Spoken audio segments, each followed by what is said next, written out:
Hey guys, Kirk here from Kirk's Aquariums. Hope you and your fish are doing well. Today's episode, we are going to feed the fish room. So there is a lot of fish in this fish room right now, and we are going to feed the lot of them. So sit back, stay tuned, and enjoy the video.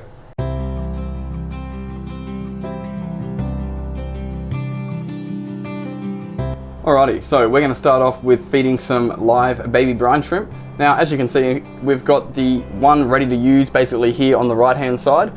I strained the whole thing, so this one here is ready to go. I put it on just then, and it is going to take about 36 hours to hatch. Once it's hatched, I'm going to drain the whole thing and strain it and separate the baby brine from the eggshell discards, and basically it ends up looking like that. So I feed half of this to the fish room and then set another container up. We'll rinse this one out and refill it with the leftovers, which is the other half, and then that way I can feed it later on tonight. But we're going to feed this today, so we're going to feed this out now and feed our baby fish. Alright, we've got our baby brine shrimp here, strained, ready to go, and we've still got some left over, ready for tonight's feed. So we're going to go ahead now and feed our baby fish. So I put some baby brine shrimp in for these baby koi angels. They are growing up quite nicely. There's some nice looking ones in the colour, and this will make its way down to our little batch of super red bristlenose. This is quite a small batch. I think I've only got about 12 or 13, but this is the first time, the first spawn I've ever had of the super red bristlenose, so it's kind of exciting watching them grow out.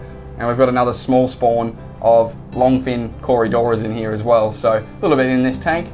But as you can see, the brine shrimp's going to make its way down. Angels are getting a good feed of it, so hopefully with any luck these guys will grow out into really nice coloured up angelfish, and we'll take it from there. But yeah, that's what's going on in this tank. Just a quick little update.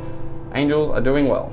We're going to feed this small batch of baby goiter river rainbows, and as you can see, they just love baby brine shrimp. Everything loves baby brine shrimp. They just go nuts for it. This will trickle its way down. Corals will get some, and our little German blue ram over there will get some as well.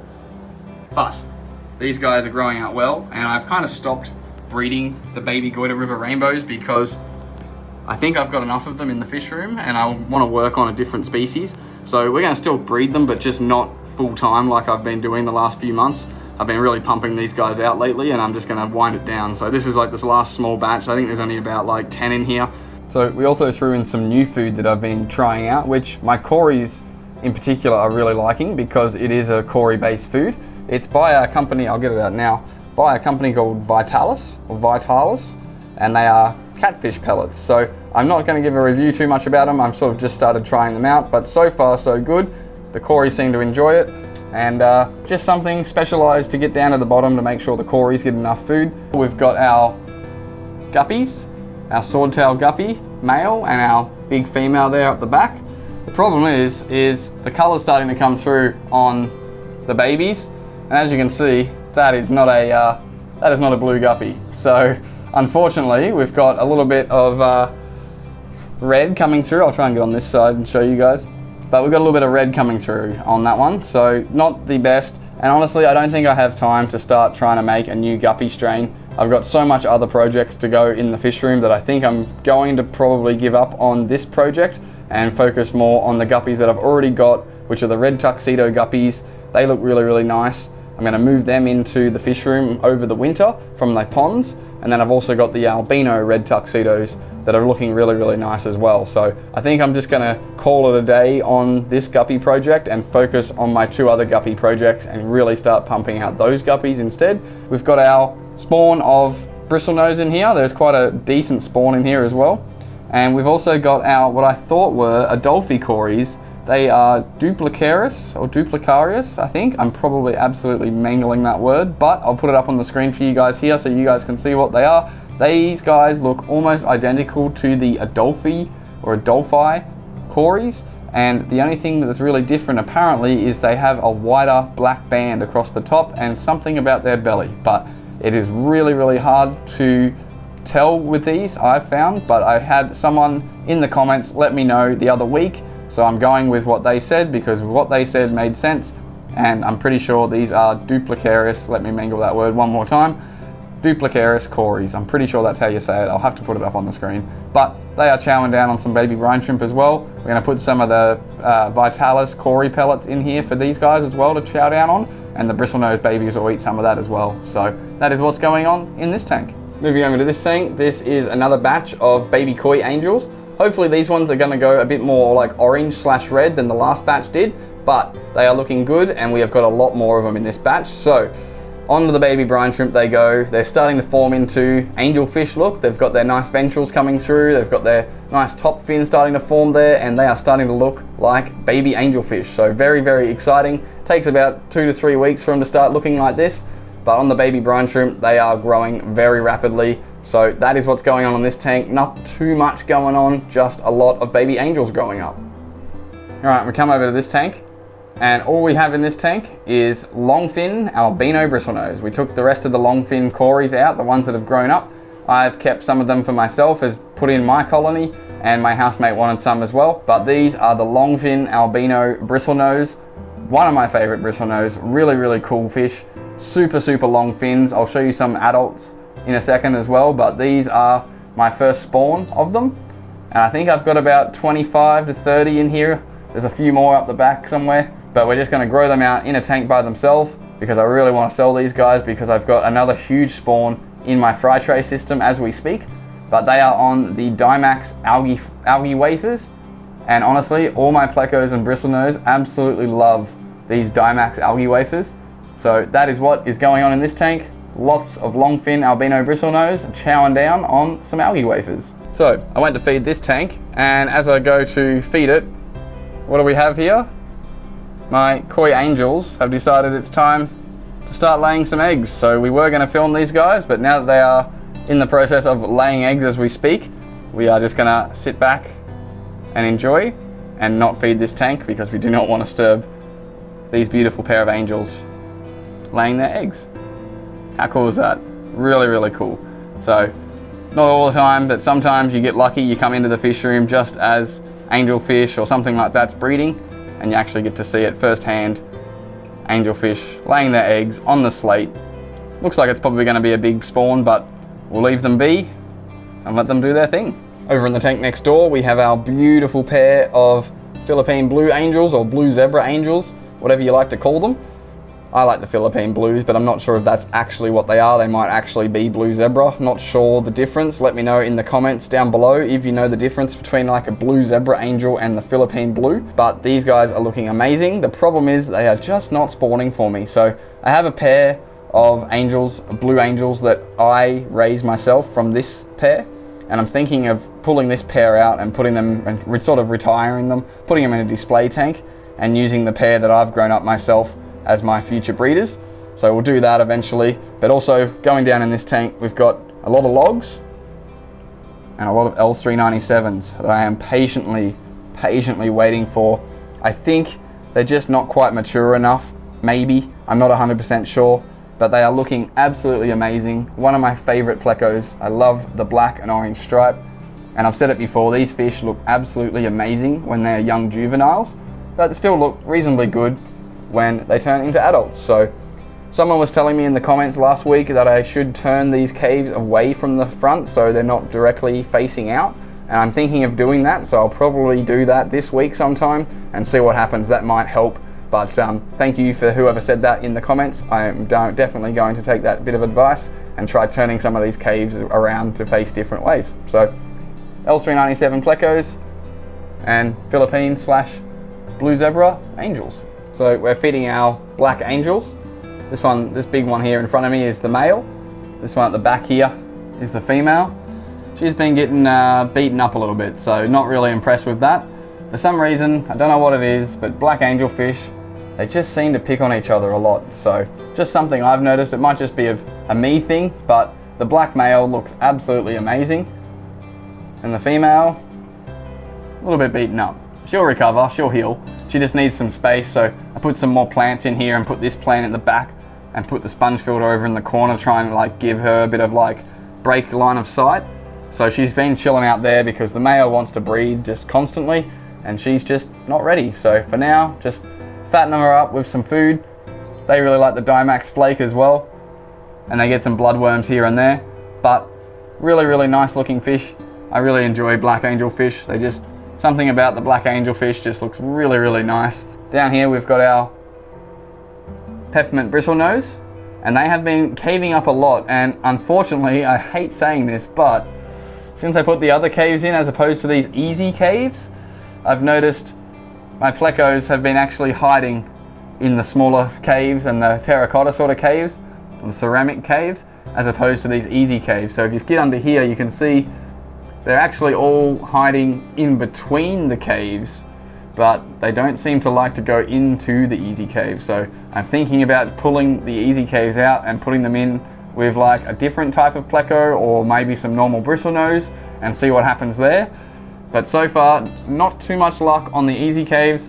They seem to be enjoying the normal ceramic caves. So these guys are the longfin albino cories. The smaller ones are my F1s, my first gen that I've put back into this colony. So we've got a decent amount in the colony now. They are chowing down on their cory food, in their sand, loving the life. Look at those tails. Absolutely love this corydora. Longfin albino cory looks absolutely amazing. The tail is just majestic. So not too much else going on in this tank. This is just the brood stock of the longfin albino cories. We're fattening them up and trying to breed even more of them. So that is what is going on in this tank. So we move down to this tank. We feed some flake. The Dimax tropical flake is what I've been feeding. As you can see, I'm kind of a big fan of the Dimax brand fish food at the moment. My fish really enjoy it. It's bringing out some really nice color, and as you can see, the fish just absolutely attack it. So these are the baby goiter rivers, a lot of them. They're growing up well, getting some color starting to show on some of the bigger ones, and there's a fair bit of food in here, but we are going to chuck in a little bit more because we need to make sure we get down to the cories that are in here. So we're going to sprinkle a little bit more in the top there. But these guys are going really well. I'm happy with the goiter rivers. They just aren't as popular as I like them to be, but they are still moving well in the shop, and hopefully we can get rid of all of these because these guys will be probably ready, some of them, in the next couple of weeks to go into the store. But you can see the red starting to come through on them now with that black line straight down the middle. Really cool fish in my opinion, but that is the goiter river rainbows. All right, down the bottom, we've got our normal bristlenose chowing down, and we have our cories, our stirbabe cory babies. They are all huddled up, getting some food, just sifting through their sand. They're really enjoying the sand. So if you haven't watched the video from last week, I put sand all in this tank as opposed to just normal substrate. I capped my substrate with sand, and I really want to actually put even more sand in here. But for now, the cories are loving it. They seem to be doing really well. And we've got our bristlenose in here, pretty much ready to sell this week, later on, or next week, I reckon. But that is what's going on in the bottom of the tank. We've just got some plants, lots of cories, and lots of bristlenose, all chowing down on some food. Alrighty, so these are the newest spawn of super red bristlenose babies. They've eaten their egg sac, got some live baby brine shrimp in there, and just a algae wafer. But I think there's about 30 in here, so that's a good spawn for my liking. And then next door, a little bit messier tank, sorry, we've got normal bristlenose, another spawn of them. Sorry about the lighting, I really need to fix the lighting. So we're just using the phone light at the moment, so I do apologize about the lighting. But normal bristlenose over here. Over here, we've got last week's spawn of super reds. As you can see, they start getting that orange color pretty early on. And then over in this one, we have our longfin albino bristlenose. So sorry for the mess, but we have a few of these guys in here. I think there's about 30 or 40 longfin albino bristlenose here in this tray. We've got to make some space in some tanks to move these guys out of here and put them in a tank. So we're probably going to work on that sometime this week coming up.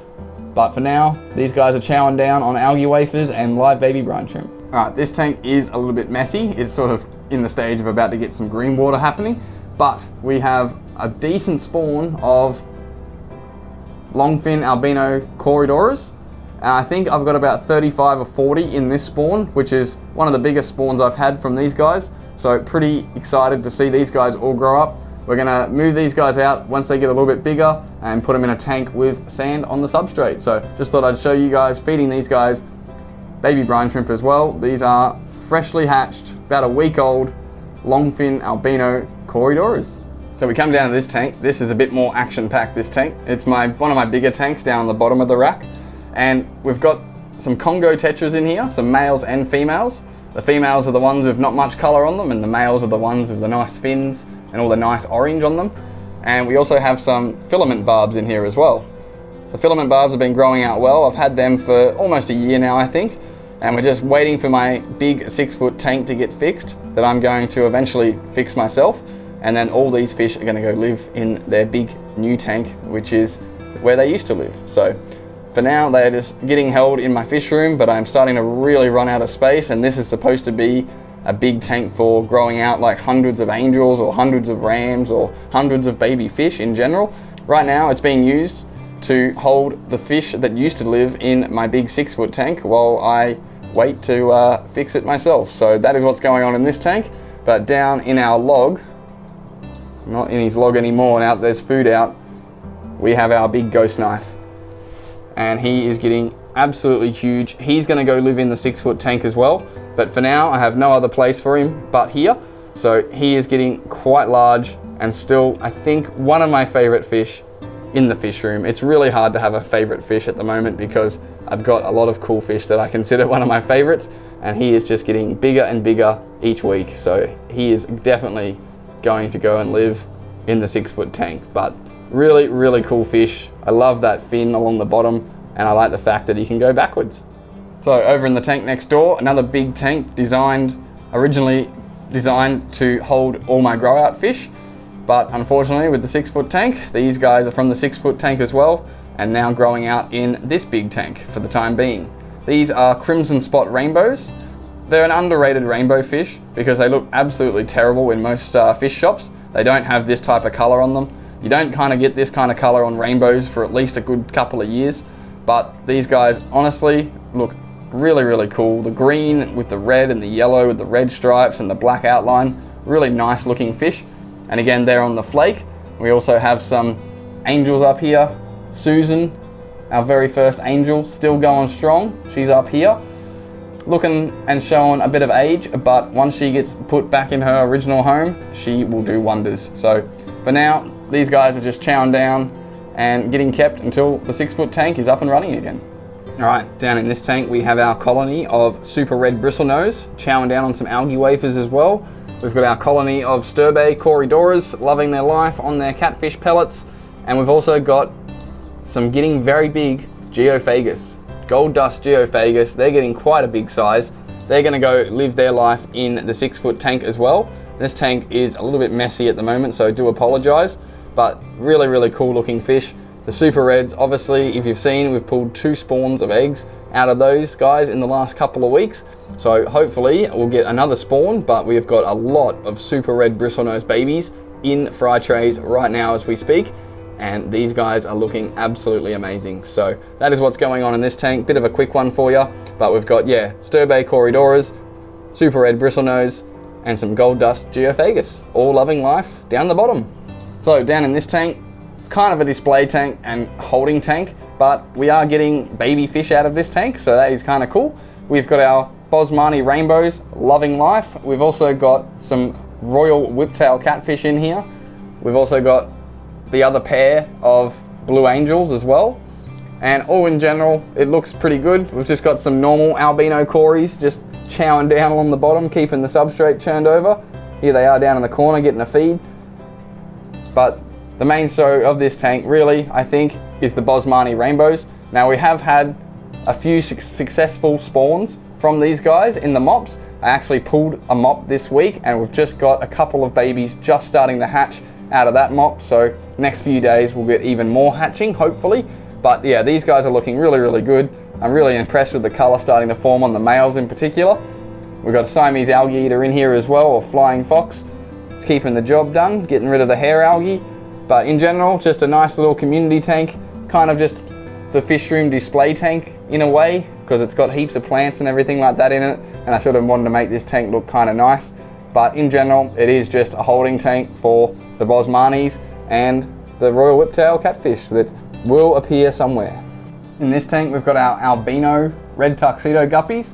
They need a bigger tank to move into. I really want to start working on these guys a little bit more. I really enjoy the color of them. Let me know in the comments, what do you think, the normal red tuxedo guppies or the albino red tuxedo guppies? I quite like the albino one. You get some nice color coming through on them.